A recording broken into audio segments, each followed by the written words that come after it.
The three biggest winners from spring practice.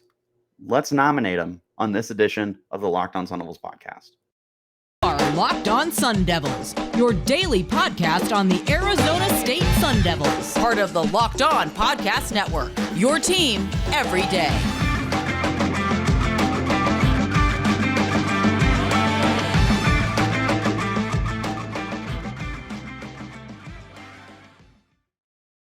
This episode is brought to you by FanDuel Sportsbook, official sportsbook of Locked On. Make every moment more. Visit FanDuel.com/LockedOn today to get started. And welcome back to the Locked On Sun Devils podcast, part of the Locked On Podcast Network, your team every day. My name is Richie Bradshaw, and I will be your guide for everything Arizona State Sun Devils. As always, thank you guys for tuning in. Wherever you're getting your podcast, hit like and subscribe, and turn on notifications so you get an update when we post new content. Stay in touch with that content by following me on Twitter at RichieBrads36 and the podcast as well at LO_Sun Devils. I have had so many guys stand out to me throughout spring practice so far. And tomorrow we'll be wrapping up the fourth week, and then we will have 2 more weeks after that. Well, 1 more week of practice, right? 1 more week of practices, and then the week of April 15th, that's a Saturday, will be the spring game. So we're winding down spring ball, and I think we've learned a lot about the Sun Devils team, and there looks like a lot of breakout stars here. Like, it's hard not to be excited about quite a big handful of Sun Devil football players, and I did my best to wind it down to just 3 for right now. We will revisit this at the very end of spring ball, and after the game, I'll do my winners and I'll do my potential breakouts, and we'll cover that throughout the remainder of the offseason heading into the season. But as of right now, more than halfway through camp, I think 3 guys have stood out to me bigger and brighter than everyone else, and that's who we're going to talk about. I, of course, could not do this without a couple honorable mentions, and I somehow limited it to just 2 honorable mentions. CJ Fite, who, big fan, going to continue to endorse him. I think that he's going to be in line for a starting role on that defensive line that has looked very good in camp. And BJ Green. BJ Green, of course, has led the Sun Devils in sacks each of the last 2 seasons and is making the transition from like a defensive tackle to an edge rusher. And man, does he look good. He looks quick and nimble and explosive. He's dominated his competition. We've seen that he is already capable of putting up numbers. Who knows what he's got in store for us in year 3? Wouldn't be surprised if he blew us like right out of the water. Like, this is a very talented kid. I think that like my initial thought of him was like a Will Sutton because of the undersized D tackle, but now instead of bulking up to 300 pounds, BJ Green is going to be playing around that 260 to 270 and then moving off to the edge. So now he gets to be his own thing. He doesn't have to be the next Will Sutton. He gets to be the next BJ Green. And I'm very excited about that. Tons of other guys I can mention as well. Robbie Harrison, Cameron Scatabo, Elijhah Badger. So many guys that we could just talk about. But we're going to get into my top 3. And starting at number 3 is one of the newcomers for Arizona State via the transfer portal. It's defensive end Clayton Smith. Smith is a former highly regarded prospect. I've seen him a 5-star. I've seen him a 4-star. I don't know who we consider consensus to be. I don't know who had him what. I just know that when we landed him, it was like, hey, that guy used to be a 5-star prospect coming out of Texas. And spent the last 2 years at Oklahoma, redshirted during his time, wasn't able to get onto the field. Comes to Arizona State with an opportunity to not only get a fresh start for himself, but see this defense get a fresh start entirely as they've got a brand new makeover with new defensive coordinator Brian Ward coming down from Washington State. There's so many players from last year that are gone from that defensive line, particularly Trevez Moore is gone from that defensive line. And there's so much opportunity for everybody here. Like, BJ Green is dominated, but BJ Green, just because he had led the team in sacks the last 2 years, did not mean he was going to be guaranteed starting time this year, which is why seeing him dominate spring ball has been awesome, because that just tells me that things are going to stay more or less the same for him. But for Clayton Smith, he's coming into this situation knowing that nobody has any job security on this defense right now. And there is absolutely an opportunity for him to come down here, show off why he was such a highly regarded prospect coming out of high school football in Texas, nonetheless, and put on a spectacle. And he's done exactly that.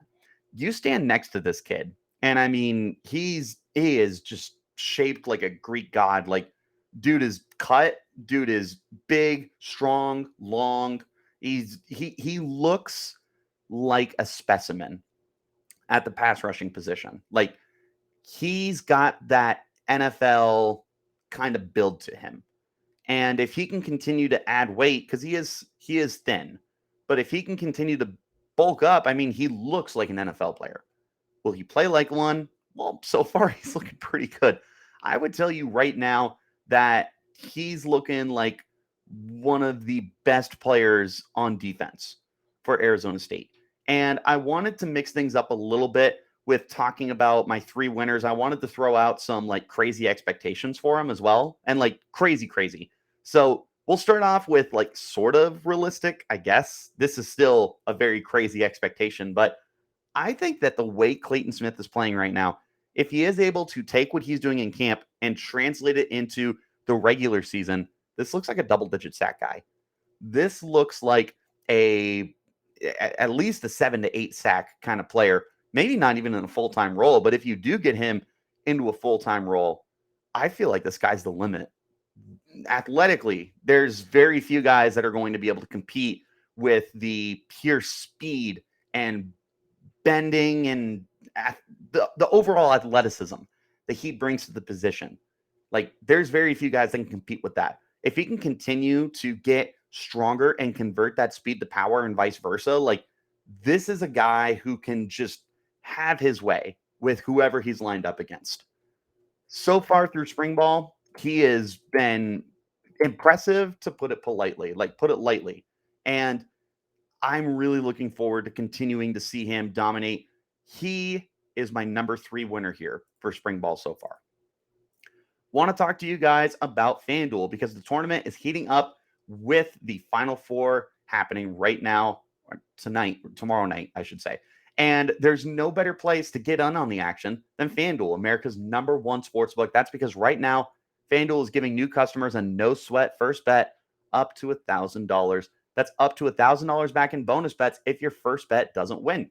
Just go to FanDuel.com/lockedon and sign up today to claim your no-sweat first bet. Then you can wager on everything from the money line to point spreads to which team will be cutting down the net, all on an app that's safe, secure, and super easy to use. So don't miss your shot at a no-sweat first bet up to $1,000 when you join FanDuel today.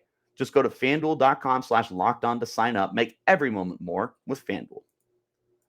Back into our conversation, looking at my number 2 player. This is somebody that has been highlighted by everybody and their mother throughout spring ball. He has been probably the most dominant wide receiver on the field. I am not talking about Elijhah Badger, believe it or not, even though Badger is still wide receiver 1. This is another transfer, and this is a kid that has me thinking he's probably starting right now, and that's Xavier Guillory. Guillory looks like the second coming of Brandon Ayuk, I think, is the most polite way for me to get incredibly excited about him. Because I look at Guillory and what he's done, and he's so quick off the line, and the way that he can just beat the press with the quick little releases he does, and throughout the route as well. He's able to break off from his coverage, and he's so quick and he's so subtle that he just dusts guys. You look up Xavier Guillory and you're going to find nothing but highlights from him in camp. And he's making great catches too. And he's going to be similar to Clayton Smith. He is competing against a position group that does not have a lot of I guess job security, I could say. There's so much competition that got brought in this offseason through the transfer portal, especially, and Guillory was one of the top guys to come in. But outside of Elijhah Badger and the guy I will continue to promote until the day I die, Giovanni Sanders, this is really a wide open competition for whoever wants to be the next wide receiver in this offense. And Guillory is running away with that competition right now. Very literally running away with it. These defensive backs just can't keep up with him. And the way he's catching the ball is effortless. The way he is scorching his competition and just separating himself, like, again, like literally and figuratively, the way he separates himself from his competition is insane. He looks like, again, my crazy overreaction is like the next Brandon Ayuk. And for my expectation, I, again, going a little crazy here, I think he could be a 1,000-yard receiver. Arizona State didn't have one last year. They did have Elijhah Badger get just shy of 900 yards, and he was outstanding for, 95% of the year. He needs a running mate, and I think that they've got that guy on the roster. I do think that Giovanni Sanders is a very good receiver, and I'm excited for what he's going to do in his senior year. But I am very excited to see what Guillory can do, because he looks like he could be the number one receiver on this offense, let alone the partner in crime to Elijhah Badger. And what's going to separate him from so many of these other guys is that deep speed that he has. I'm not going to guess a time for him. I don't know if this is a 4.3 guy. He could be a 4.5 guy for all I know. It's all fast at the end of the day. But he does have that ability to take the top off of defense. And he's got that ability to break a big one and be that home run threat that the Sun Devils haven't had since Brandon Ayuk or maybe Frank Darby, depending on where you stand on Frank Darby. But Guillory looks so deadly. And he looks like a guy who's just waiting for an opportunity. And he's got that at Arizona State. He has dominated spring ball. I don't anticipate that that's going to slow down anytime soon. And that's why, for me, Xavier Guillory is my number 2 winner of spring practice. The Built March Madness bracket is here. We know you have a favorite bar or puff, and now's your time to make it count. Go to BuiltMarchMadness.com to vote for your favorites. You know that I'll be voting for the coconut puff. And if you want to vote for your favorite, the brownie or whatever have you, to win, then you'll be voting for that bar too. Support your team, support your bar or puff. And when you vote for your favorite bar or puff, you'll be entered into a drawing where 50 lucky Locked On listeners will get a free box of Built. Not only that, but one lucky Locked On fan will win a 12-month subscription to Built to have Built's best bars or puffs delivered monthly straight to your door. You got to try Built. Built, the best protein bar ever. Seriously, they're so amazing, and you won't think that they're good for you. What makes them so good? They're high in protein, they're low in sugar, and they're covered in 100% real chocolate. Run to BuiltMarchMadness.com right now to vote for your favorite bar or puff and pick up a box while you're there. You can vote every day in March, and today is the last day. So hop in and support your pick. Want to shout out one more time the Locked On College Basketball podcast with my good friends Isaac Shade and Andy Patton, as they bring you everything you need to know on and off the court. Hear from big name experts, coaches, players, and more on Locked On College Basketball, available on YouTube and wherever you're getting your podcasts. The number one winner should not be a surprise. And as unoriginal as it is, it would be, what's the word I'm looking for? Like, irresponsible to not have him as the number one winner. You can't go a practice without seeing this man's name pop up everywhere.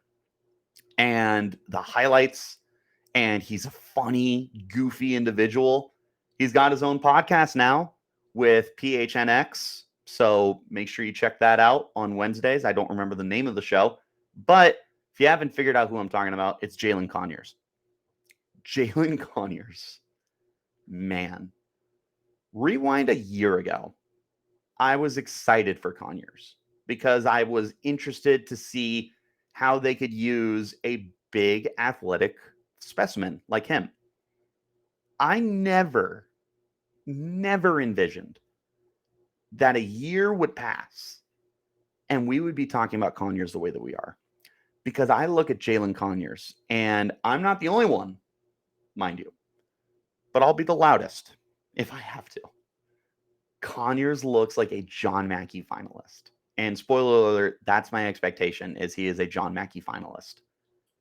The John Mackey Award, in case you don't know, is the nation's top award for the best tight end.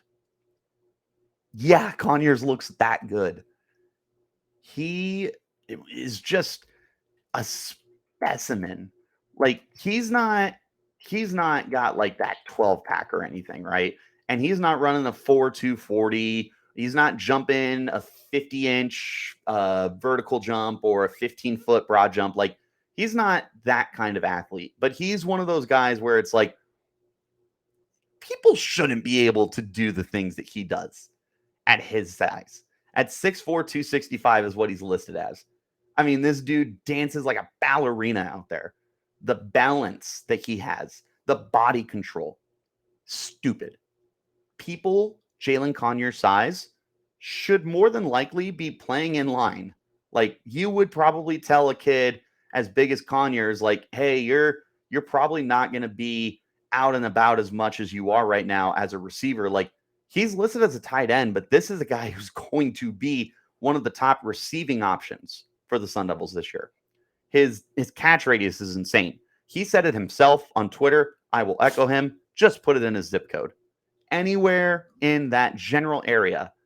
And I have a pretty good feeling that Conyers is going to come down with it. He exploded in the second half last year with that 3-touchdown game against Colorado. He didn't slow down the rest of the year.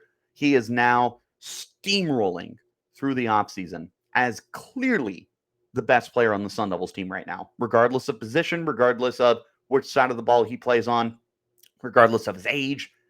Conyers is so far and away the best Sun Devil on this roster right now. And there is so much reason to believe that he is going to end up doing some things at the position that we haven't seen in a long time. I've said before, this could be the best tight end the Sun Devils have had since Zach Miller. Let's be even crazier and say this is the best tight end we've had since Todd Heap, who was a first-round pick for the Sun Devils. Like, Jalen Conyers, I'm telling you, if for some crazy reason you are not on the Jalen Conyers hype train yet, you need to get on because he's going to be huge. Literally, figuratively. This man is insane. I wouldn't be surprised if he was one of the top 2 or top 3 guys in receptions, yards, and touchdowns this year for the team. I wouldn't be surprised if he led the Sun Devils in any of those categories either. Like, and we've got good receivers. I just talked about Xavier Guillory.